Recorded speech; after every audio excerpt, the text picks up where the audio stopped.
बिस्मिल्लाहिर्रहमानिर्रहीम। नाज़रीन अस्सलाम वालेकुम, मैं हूँ इमरान वसीम। नाज़रीन, सबसे पहले तो हम बात करेंगे, क्योंकि अगले चंद घंटों में नए साल 2026 का आगाज़ होने जा रहा है, तो सबसे पहले तो आप देखने वालों को नए साल की ये खुशी बहुत बहुत मुबारक हो। और खुशी के इस मौके पे मेरी आप तमाम देखने वालों के लिए, अपने भाइयों के लिए, अपनी बहनों के लिए, बुज़ुर्गों के लिए, दोस्तों के लिए यही दुआ है कि साल 2026 आपके लिए ढेर सारी खुशियाँ और ढेर सारी कामयाबियाँ लेके आए। आमीन सुम्मा आमीन। बाकी अपनी दुआओं में मुझे आप याद रखिएगा। तो नाज़रीन, प्रोग्राम का आगाज़ हम करते हैं आज के दिन की सबसे बड़ी ख़बर से। लेकिन इस खबर की डिटेल पे आने से पहले क्यों ना आपसे ही सवाल पूछ लिया जाए। आप ये बताएं ना कि आज के दिन की आपकी नज़र में सबसे बड़ी डेवलपमेंट क्या है, सबसे बड़ी खबर क्या है? जी हाँ, आप बिल्कुल ठीक पहुँचे। आज जो बांग्लादेश में पाकिस्तान के स्पीकर कौमी असम्बली अय्याज सादिक साहब, जो कि बांग्लादेश के साबिक़ वज़ीर आज़म खालिदा ज़िया के जनाजे में शिरकत करने के लिए पहुँचे थे, उनकी रिहाइशगाह पे जब अय्याज सादिक साहब खालिदा ज़िया मरहुमा की रिहाइशगाह पे मौजूद थे, वहाँ पे आमद होती है भारतीय वज़ीर ख़ारजा जयशंकर की। अब जयशंकर साहब ने खालिदा ज़िया की रिहाइशगाह पे ख़ुद चल के अय्याज सादिक साहब के साथ मुसाफ़ा किया, उनके साथ सलाम किया, चंद मिनट की गुफ्तगू की। और जब वो मुसाफ़ा करने के लिए, सलाम करने के लिए आए, तो जवाब में अय्याज सादिक साहब ने भी मुस्कुरा के उनको रिस्पॉन्ड किया। और दोनों रहनुमा, चाहे अय्याज सादिक साहब थे, चाहे जयशंकर साहब थे, कुछ मिनट जो ठहर के बातें करते रहे, उसमें एक दूसरे के लिए खुशगवार जुमले, खैर मकदमी जो जुमले थे, उनका तबादला हुआ। लेकिन नाज़रीन, ये जो मुलाकात थी, मार्का हक में पाकिस्तान की कामयाबी और भारत की नाकामी के बाद दोनों ममालिक के रहनुमाओं की किसी भी फोरम पे या किसी भी जगह पर यह पहली मुलाकात थी। लेकिन इस मुलाकात से अगर आप पीछे चले जाएं, यानी आज जो मुलाकात हुई है, इससे अगर आप पीछे चले जाएं, तो एशिया कप में क्या हुआ?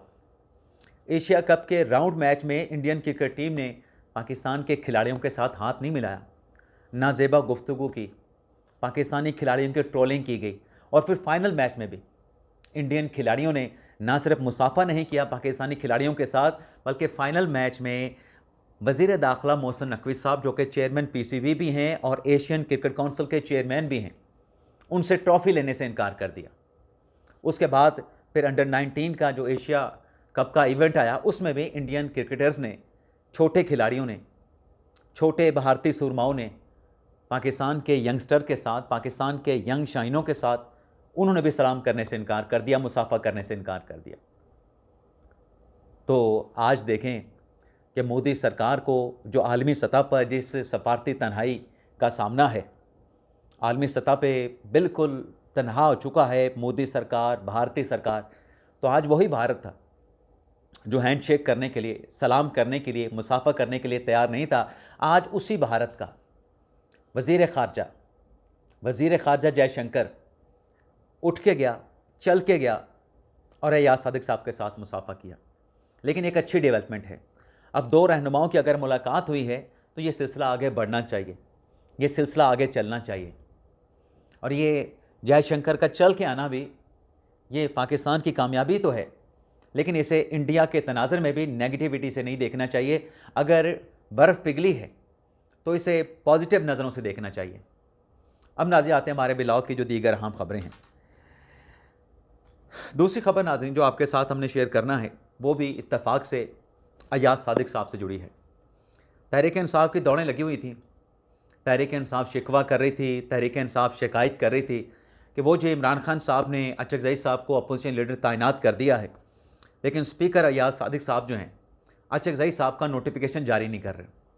तो कभी कोई वास्ता है, कभी कोई मुतालबा है, कभी कोई बात की जा रही है, और डिमांड सिर्फ एक ही है कि अचकज़ई साहब को अपोजिशन लीडर जो है वो आप उनका प्रोसेस मुकम्मल करें, उनका जो नोटिफिकेशन है वो जारी करें। माफ़ी चाहता हूँ नाज़रीन। अब नाज़रीन ये हुआ है कि जो 3 खतूत अय्याज सादिक साहब के ऑफिस से तहरीक इंसाफ के रहनुमा जनाब आमिर डोगर साहब को लिखे गए, जो कि पीटीआई के कौमी असम्बली में चीफ विप हैं। एक ख़त लिखा गया 19 नवंबर को, 15 दिन के बाद दूसरा ख़त लिखा गया 5 दिसंबर को, और फिर 15 दिन के बाद तीसरा ख़त लिखा गया 19 दिसंबर को। इन तीनों खतूत में अय्याज सादिक साहब ने तहरीक इंसाफ से कहा कि जनाब, जो अपोजिशन लीडर की तैनाती का मामला है, जो आप बार बार शिकवा करते हैं, शिकायत करते हैं, आप इस मामले से मुतल्लिक जो अदालती केसेस हैं, जिन अदालतों में ये मुकदमात ज़ेर इल्तमा हैं, उनका रिकॉर्ड, उनकी इन्फॉर्मेशन तो दे दें, ताकि पता तो चले कि अदालतों में मामला जो अय्याज सादिक साहब अपनी अपोजिशन लीडर साहब की तैनाती का है वो कहाँ तक पहुँचा है, पेंडिंग है, डिसाइड हो चुका है। तो आखिरी जो लेटर लिखा गया 19 दिसंबर का, उसके बाद चीफ व्हिप साहब जो हैं, आमिर डोगर साहब जो हैं, आज बैरिस्टर गौर के साथ पहुँचे हैं कौमी असम्बली। अब अय्याज सादिक साहब तो बांग्लादेश गए हुए थे, ढाका गए हुए थे, तो उनकी मुलाकात हुई जो कौमी असम्बली सेक्रेटेरिएट के जो एडवाइज़र हैं मुश्ताक साहब, उनके साथ। अय्याज सादिक साहब के ऑफिस में जो ऑफिसर हैं एडवाइज़र के अहदे पर, मुश्ताक साहब के साथ उनकी मुलाकात हुई। इस मुलाकात में जो रिकॉर्ड था, वो रिकॉर्ड जो है गौहर साहब ने और चीफ व्हिप साहब ने मुश्ताक साहब के हवाले किया, और साथ में बैरिस्टर गौर साहब ने कहा कि किसी अदालत में अपोजिशन लीडर की तैनाती का जो मामला है वो ज़ेर इल्तवा नहीं है, तो आप ये रिकॉर्ड रखें अपने पास, और इस रिकॉर्ड के बाद जो नए अपोजिशन लीडर की तैनाती का मामला है उसका आप नोटिफिकेशन जारी करें, यानी अचकज़ई साहब को आप अपोजिशन लीडर अपॉइंट करने की जो भी कागजी कार्रवाई है उसको मुकम्मल करें। जिस पर एडवाइज़र मुश्ताक साहब ने यह कहा कि अभी तक ये जो इन्फॉर्मेशन आपसे मांगी जा रही थी, यह इन्फॉर्मेशन आपकी तरफ से नहीं दी जा रही थी। अब चूंकि इन्फॉर्मेशन आ चुकी है, आपने अदालती रिकॉर्ड भी दे दिया है, दीगर उसकी सपोर्ट में जो डॉक्यूमेंट्स हैं वो भी आपने फ्राहम कर दिए हैं, तो सबसे पहले तो अब डेवलपमेंट ये होगी, प्रोसेस ये आगे होगा कि जो अपोजिशन लीडर का ओहदा है कौमी असम्बली का, उसको वेकेंट डिक्लेयर किया जाएगा। अय्याज सादिक साहब आएंगे, अपोजिशन लीडर के ओहदे को वेकेंट डिक्लेयर करेंगे। उसके बाद जो नए अपोजिशन लीडर की तैनाती का मामला है उसके ऊपर फर्दर जो है वो फिर अय्याज सादिक साहब आके कार्रवाई को आगे बढ़ाएंगे। कागजी कार्रवाई है आइन और कानून की रोशनी में, तो उस पर जो भी फैसला करना है वो अय्याज सादिक साहब ने करना है। इसके साथ साथ नाज़रीन, जो गौहर साहब ने जो डॉक्यूमेंट्स जमा करवाए, उन डॉक्यूमेंट्स से मुतल्लिक ये तहरीरी तौर पे बताया गया अय्याज सादिक साहब को कि जो पेशावर हाई कोर्ट में दरख्वास्त थी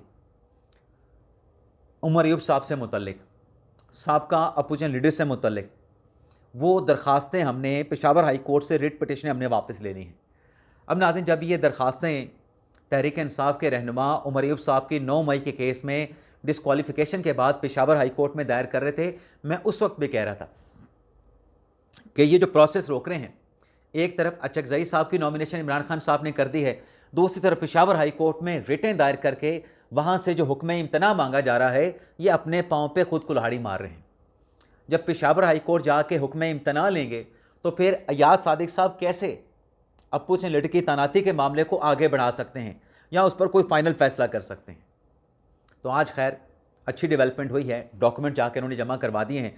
अब इस पर वापसी पे आके अय्याज सादिक साहब ने फैसला लेना है। लेकिन नाज़रीन, तहरीक इंसाफ से मुतल्लिक एक और ख़बर भी है। शफ़ी जान साहब जो कि मुशीर हैं खैबर पख्तूनख्वा के वज़ीर आला के, उन्होंने पंजाब की जो तर्जुमान हैं उस्मा बुखारी साहबा से मुतल्लिक एक बयान दिया है। अब वो बयान क्या है? उस बयान में शफ़ी जान साहब ये कहते हैं कि जो उस्मा बुखारी साहबा हैं वो दरअसल खाना बदोश हैं। शफ़ी जान साहब कहते हैं कि पहले ये पीपल्स पार्टी में थी, अब ये नून लीग में आ गई। पहले नवाज शरीफ को बुरा कहते थे, अब इमरान खान को बुरा कह रही है। ये जो नाज़रीन बात शफ़ी जान साहब ने की है, ये बात करते हुए मेरे ख़्याल से शफ़ी जान साहब को तहरीक इंसाफ के अंदर भी देखना चाहिए था कि जो लतीफ़ खोसर साहब है वो तो पहले पाकिस्तान पीपल्स पार्टी में थे।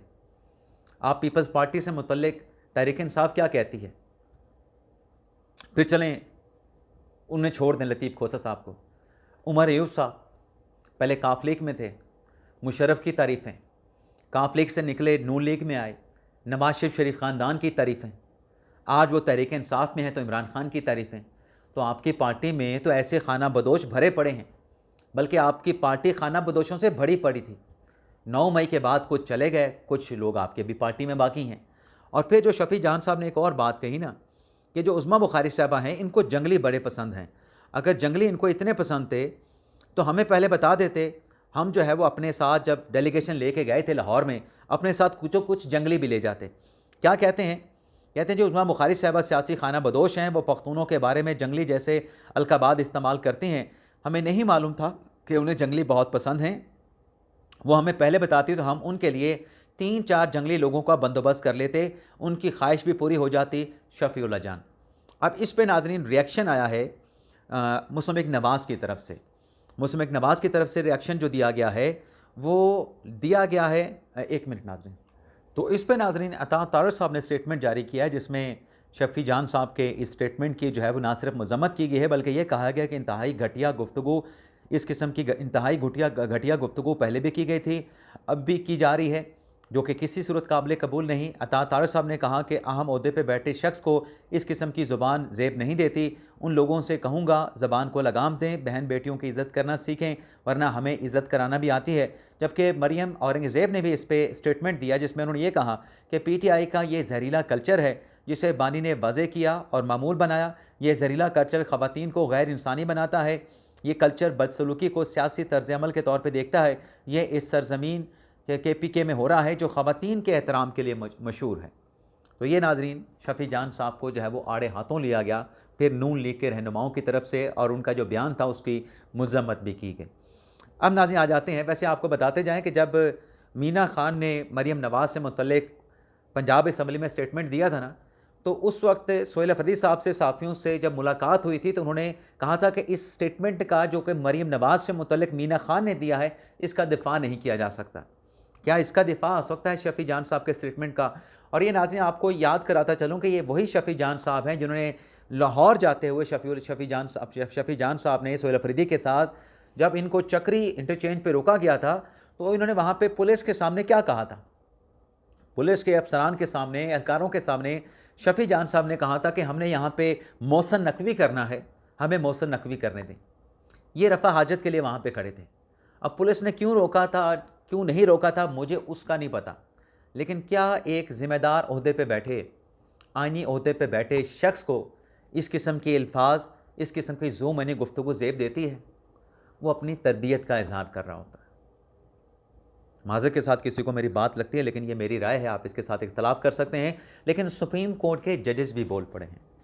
सुप्रीम कोर्ट के जजेस क्यों बोल पड़े हैं? मामला है 27वीं तरमीम का, लेकिन इस डिटेल पे आने से पहले आपको बताते चलें कि 4 जुडिशल कमीशन के इजलास चीफ जस्टिस याहिया अफरीदी साहब ने समन किए हैं।